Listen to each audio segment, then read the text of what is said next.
My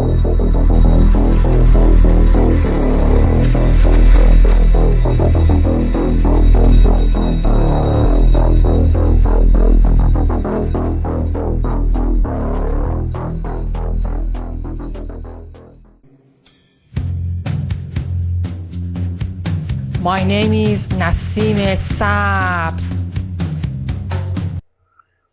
You know, soul scalping is the last phase of their human domination plan of the endgame for the reptiles.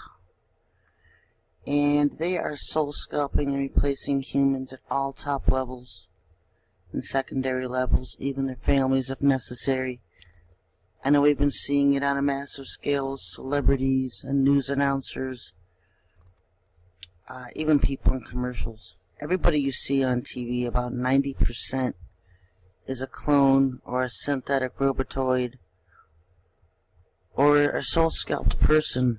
And I want to talk about how they do it, how they soul scalp people. One of the reasons it's made me really angry, especially of late, is because it happened to somebody I knew, somebody that I wasn't exactly friends with, was always at war with her. She was a high-level ranking witch. She worked in D.C., always trying to find new ways to kill me, and so it was fun for me. I mean, usually when you're in my shoes, people are trying to kill me with poisons, or sending assassins, or SEAL teams, or whatever. She was different, and it was just a lot more fun and challenging for me to stop her, to go after her. And so when she got soul scalped, because Lucifer's doing it to all the humans in DC, it was like the last straw, because she was the last human I even knew left in DC. Over the years, I've had a lot of contacts there. I can't call them friends, but they were contacts. And they've been killed, most of them, or replaced. They get killed, and then, you know, their deaths are never announced on TV because they just replace them. And hers won't be either, because she has a show on TV every day. And they'll probably just continue to do the show and bring in her, because she was just soul scalped, so it's still her body. It's just controlled by a lizard now. And the father showed me how they do it, because I was very upset, and he showed me how they do it, and so I wrote this article. And what they do is they take, I'm going to show you here, they take a snake. It's about 6 to 8 inches long. You can see it right here. I got here and here. It's kind of like a representation of what they do. And they shove this serpent down your throat, and it wraps around your spinal cord and takes control of your brain. And so that's how they do it, folks. There's two different types of soul scalping. This is the serpent kind. This is when they put this in you. People who have this snake in them, the serpent in them, Lucifer can embody that serpent and then overtake the person. That's how they do it. That's how he does it. That's how he possesses people. That's how he did Hitler. That's what he does to Obama. Sometimes you can hear him speaking through Obama. When the serpent is inside of them, anything that's a snake, Satan can embody, indwell, and then take over that person's body. And so this is kind of like a representation of what it looks like. It's actually looks like a slimy gray long worm, but that's about the best thing I could come up with online at Google Images for that. Another way they do it is the reptiles, the lizards themselves, have what's called a quill, a proboscis on top of their heads, kind of like represented right here. And they can eject this off their head, and it starts to sweat and produce I don't know what you want to call it, some kind of liquid, And what happens is this entire reptile, his whole consciousness, his whole self, his whole being is he puts it into this small part. And they eject it off their head. And then they wiggle their way into a human's eye. And you can see kind of here a representation of it. And they go in the back and they wind around a person's optical nerve. And they kind of nests itself in the person's brain. It also takes control of the person's brain at that point. And so, if they have help, if there's more than one reptilian there at the time, they can actually pull a human's eyeball out and stick that thing, that quill, that proboscis, inside their eye, the back of the eye, and it nests in the optical nerve back here, and then kind of sits itself up against the person's brain. And that's how they do it. There's two different ways of soul scalping. So you're going to get this thing put in your eye, or this thing shoved down your throat.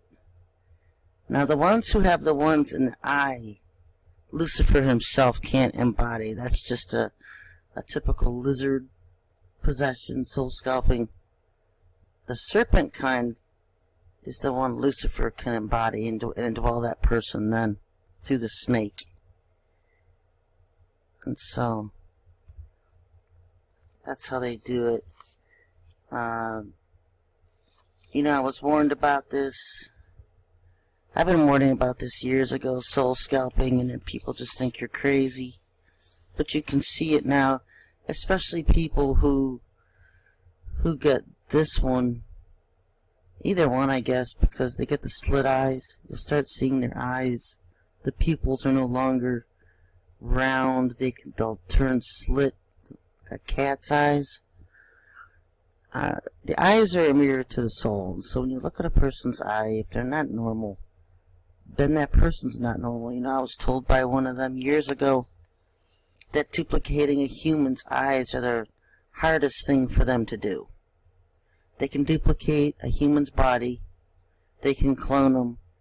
They can make them, grow them in laboratories, so to speak. These are the cloning centers. But the hardest thing for them to duplicate is the eyes, the human's eyes. And so their eyes are always going to be different than ours. And this is what is pretty much coming on us now in full force, because they're going after the secondary people, which means all the primary ones have already been soul scalped. All the government leaders, anybody seen on TV. I was told by the Switch herself, who has a show on TV. Every single person on TV now with their own show, whether it's your own show or you're an actor or an actress, you have to sign the dotted line. You have to sell your soul to Satan to get on TV. And so it's the same way with news announcers, gossip rag mag type shows, you know, Inside Edition and all those celebrity type shows, a sports announcer, you know, football and all that. You have to sign the dotted line. You cannot be on TV now without having signed the dotted line. And what they do with athletes is they have an approval list. And I actually heard this, I was watching a football game, and there was a sports reporter on the football field. And I heard the anchor say to him, the news reporter, the sports reporter on the field wanted to interview an athlete. And so he asked the anchor, and the anchor goes, yeah, he's been approved, he's on the list. He actually said this on live TV, I caught it. And so then the field reporter started talking to the athlete. You have to be on the list. You have to be pre-approved to get TV time. That's one of the pushes why some athletes are so overboard with the promotion and others are completely ignored. because you have to sign the dotted line to get attention on TV, to get interviewed, to get any kind of notice. There's no doubt about it. What they're doing now, they're soul scalping everybody who has signed the dotted line. They can soul scalp their kids, their families. In particular, right now, the rich people of the world that used to be the top 1% that they would soul scalp and replace. Now anybody with $1 million or more is being targeted. Anybody with any kind of living trust, offshore account, any kind of trust account, any kind of trust, any kind of offshore account. If you have $1 million or more, they're looking to soul scalp you and replace you. And I'll be talking about more of that. I'll be making more videos. But now would be a good time to just, if you have money, donate it, spend it. Support our war against Lucifer on Earth. Anyway, folks, I don't want to make this video too long. Till next time, God bless. The fallen angels presented themselves to the world in Noah's time as gods, or false gods, pretending to be gods. And in doing so, they had swayed and manipulated earthly women into an unholy sexual union which produced giants and demigods. The term Nephilim in the Hebrew means a giant, but it also means fallen one. In God's intended creation, humans are born with a body, a spirit, and a soul. Okay, body, spirit, and soul. The Nephilim, as a result of an unholy sexual union, contrary to God's intended creation, are born with a body and spirit, but they have no soul. And here we have the result of genetic contamination. Soulless beings. And God saw the wickedness of man was great in the earth, and that every imagination of the thoughts of his heart was only evil continually. At the time of Adam and Eve in the Garden of Eden, everything was perfect. They had full fellowship with God.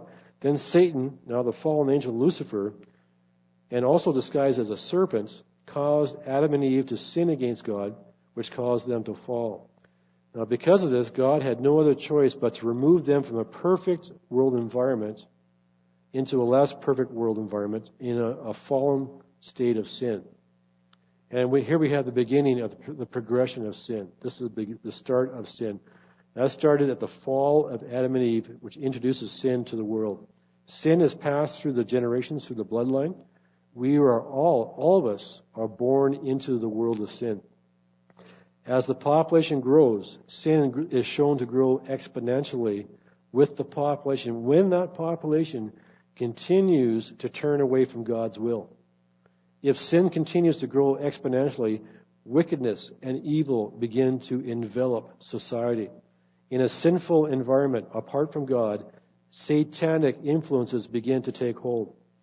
Satanic strongholds begin to shift all worship away from God to full-out worship of gods or fallen angels.